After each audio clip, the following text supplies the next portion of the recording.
ગુજરાત રાજ્યની હદમાં કોઈપણ વિસ્તારમાં રોડ અકસ્માતથી ઈજા પામનારને અકસ્માતના પહેલા 48 કલાક માટે મફત તબીબી સારવાર પૂરી પાડવાની જોગવાઈ કરવામાં આવેલી છે।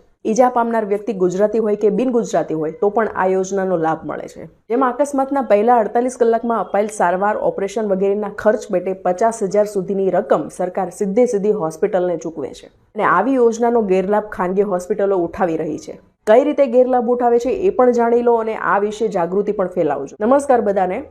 પૈસાવાળી વ્યક્તિ જેટલી છેતરપિંડી કરે છે તેટલી છેતરપિંડી ગરીબ લોકો નથી કરતા।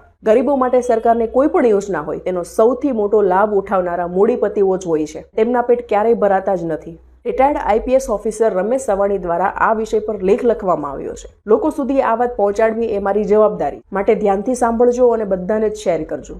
સરકાર તરફથી અપાતી જાતની સહાયો સમાજના ઉપલા સ્તરના લોકો જ ખેંચી લે છે અને આ સહાય સુધી ગરીબો પહોંચી પણ નથી શકતા। ગુજરાત સરકારે વાહન અકસ્માત સહાય યોજના 2023 અમલમાં મૂકી છે।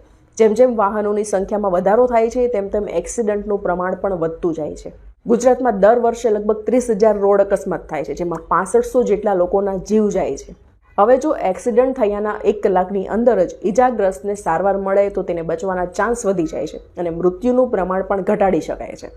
આ હેતુથી સરકારે આ વાહન અકસ્માત સહાય યોજના બનાવી છે। ગુજરાત રાજ્યની હદમાં કોઈ પણ વિસ્તારમાં રોડ અકસ્માતથી ઈજા પામનારને અકસ્માતના પહેલા 48 કલાક માટે મફત તબીબી સારવાર પૂરી પાડવાની જોગવાઈ છે। ઈજા પામનાર વ્યક્તિ ગુજરાતી હોય કે બિન ગુજરાતી હોય તો પણ આ યોજનાનો લાભ મળે છે, જેમાં અકસ્માતના પહેલા 48 કલાકમાં અપાયેલ સારવાર, ઓપરેશન વગેરેના ખર્ચ પેટે 50,000 સુધીની રકમ સરકાર સીધી હોસ્પિટલને ચૂકવે છે। આવી યોજનાનો ગેરલાભ ખાનગી હોસ્પિટલો ઉઠાવી લે છે।